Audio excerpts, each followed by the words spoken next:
ang batas ng banal na espiritu.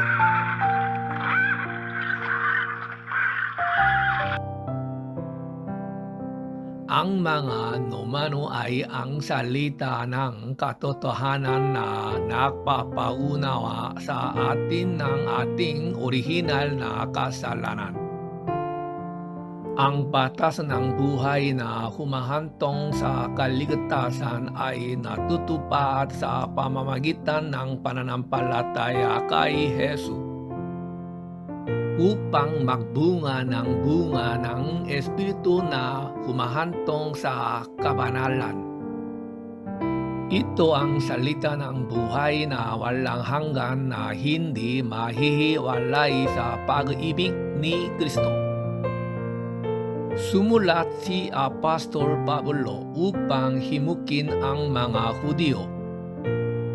Isang sulat sa mga Kristiyano sa Roma. Taga-Roma, Kabanata 8, Kapitulo 1 hanggang 39. Kaya nga, wala nang kahatulang parusa sa mga taong nakipag-isa na kay Kristo Jesus. Sa pamamagitan ng kautusan ng Espiritong nagbibigay buhay dahil sa pakikiisa natin kay Kristo Jesus, pinalaya na ako mula sa kautusan ng kasalanan at kamatayan. Ginawa ng Diyos ang hindi kayang gawin ng kautusan dahil sa kahinaan ng tao. Isinugo niya ang kanyang sariling anak sa anyo ng taong makasalanan upang pawiin ang kasalanan. Sa gayon, hinatulan na niya ang kasalanang umaalipin sa tao. Ginawa ito ng Diyos upang ang itinatakda ng kautusan ay matupad sa atin na namumuhay ayon sa Espiritu at hindi ayon sa hilig ng laman.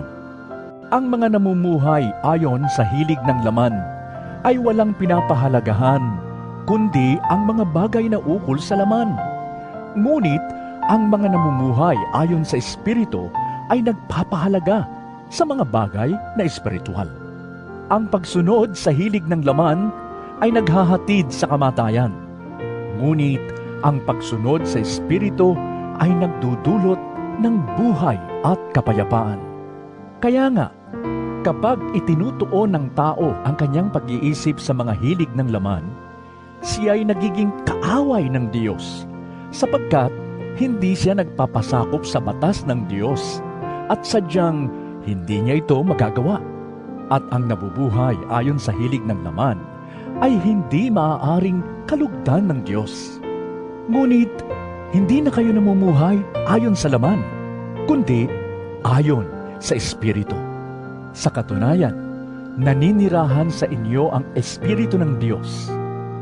Kung wala sa isang tao ang Espiritu ni Kristo, hindi kay Kristo ang taong iyon. Ngunit dahil naninirahan sa inyo si Kristo, mamatay man ang inyong mga katawan dahil sa kasalanan, ang Espiritu naman ninyo ay buhay, sapagkat itinuring na kayong matuwid ng Diyos. Kung naninirahan sa inyo ang Espiritu ng Diyos, na siyang muling bumuhay kay Hesukristo, siya ang muling bubuhay sa inyong mga katawang may kamatayan, sa pamamagitan din ng kanyang Espiritong naninirahan sa inyo. Mga kapatid, wala tayong pananagutang sundin ang mga hilig ng laman upang mamuhay ayon sa katawang makalaman, sapagkat mamamatay kayo kung namumuhay kayo ayon sa katawang makalaman. Ngunit kung pinapatay ninyo sa pamamagitan ng Espiritu ang mga gawa ng katawang makalaman, mabubuhay kayo. Ang lahat ng pinapatnubayan ng Espiritu ng Diyos ay mga anak ng Diyos, sapagkat hindi espiritu ng pagkaalipin ang inyong tinanggap upang kayo'y mamuhay sa takot. Sa halip, ang inyong tinanggap ay ang espiritu ng pagkupkop upang kayo'y gawing mga anak ng Diyos. Kaya tayo'y tumatawag sa Kanya ng Ama, Ama ko. Ang Espiritu ang nagpapatutuo kasama ng ating espiritu na tayo'y mga anak ng Diyos. At yamang mga anak, tayo'y mga tagapagmana ng Diyos at kasamang tagapagmana ni Kristo. Sapagkat kung tayo'y kasama niya sa pagtitiis, tayo'y makakasama niya sa kanyang kaluwalhatian. Para sa akin, ang mga pagtitiis natin sa kasalukuyan ay hindi maihahambing sa kaluwalhatiang ipahahayag sa atin balang araw. Sapagkat nananabik ang sangnilikha na ihayag ng Diyos ang kanyang mga anak. Nabigo ang sangnilikha, hindi dahil sa kagustuhan nito, kundi dahil itinulot yun ng Diyos. Gayunman, nagbigay rin siya ng pag-asa na ang lahat ng nilikha ay pinalaya ng Diyos upang hindi na ito mabulok at upang makabahagi ito sa maluwalhating kalayaan ng mga anak ng Diyos.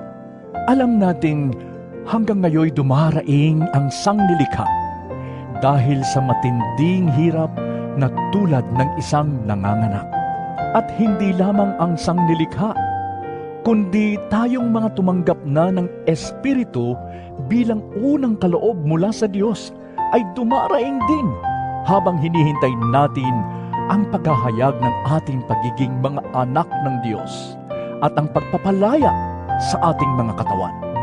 Naligtas tayo dahil sa pag-asang ito. Ngunit hindi iyon matatawag na pag-asa kung nakikita na natin ang ating inaasahan. Sapagkat sinong tao ang aasa pa kung ito'y nakikita na niya? Ngunit kung umaasa tayo sa hindi natin nakikita, hinihintay natin iyon ng buong tiyaga. Gayon din naman, tinutulungan tayo ng Espiritu sa ating kahinaan sapagkat hindi tayo marunong manalangin ng nararapat. Kaya't ang Espiritu ang namamagitan para sa atin at dumaraing sa paraang hindi natin kayang sambitin. At ang Diyos na siyang nakakasaliksik sa puso ng tao, ang siyang nakakaalam kung ano ang kalooban ng Espiritu. Sapagkat ang Espiritu ang namamagitan para sa atin ayon sa kalooban ng Diyos. Alam nating sa lahat ng bagay ay gumagawa ang Diyos para sa mabuti, kasama ang mga nagmamahal sa Kanya, silang mga tinawag ayon sa Kanyang layunin. Sapagkat sa mulat-mula pa'y alam na ng Diyos kung sino ang magiging Kanya, at ang mga ito'y pinili niya upang maging katulad ng Kanyang anak. Sa gayon, siya ang naging panganay sa lahat ng maraming magkakapatid. Ang mga pinili niya noon pang una ay Kanyang tinawag, at ang mga tinawag ay Kanya ring pinawalang sala, at ang mga pinawalang sala ay Kanyang binahaginan ng Kanyang kaluwalhatian. Ano pang masasabi natin tungkol dito? Kung ang Diyos ay panig sa atin, sino ang makakalaban sa atin?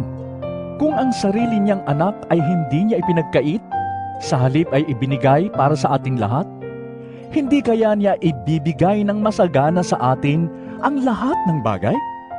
Sino ang makakapagharap ng paratang laban sa mga hinirang ng Diyos? Gayong ang Diyos ang nagpapawalang sala sa kanila. Sino ang hahatol upang sila'y parusahan? Si Kristo Jesus ba na namatay? Ngunit higit sa lahat ay muling binuhay at ngayon ay nasa kanan ng Diyos upang mamagitan para sa atin. Sino ang makapaghihiwalay sa atin sa pag-ibig ni Kristo? Ang kaguluhan kaya? Ang kapighatian? Pag-uusig? Pagkagutom? Kahirapan? Panganib? O kamatayan? Ayon sa nasusulat, Dahil sa inyo'y buong araw kaming pinapatay. Turing nila sa amin ay mga tupang kakatayin lamang. hindi. Sa lahat ng mga ito, tayo'y lalong higit pang magtatagumpay sa pamamagitan niya na nagmamahal sa atin, sapagkat natitiyak kong walang makapaghihiwalay sa atin sa kanyang pag-ibig. Kahit ang kamatayan o ang buhay, ang mga anghel o ang mga pamunuan at ang mga kapangyarihan, ang kasalukuyan o ang hinaharap, ang kataasan o ang kalaliman, o alinmang nilalang ay hindi makapaghihiwalay sa atin sa pag-ibig ng Diyos na ipinagkaloob sa atin sa pamamagitan ni Kristo Jesus na ating Panginoon.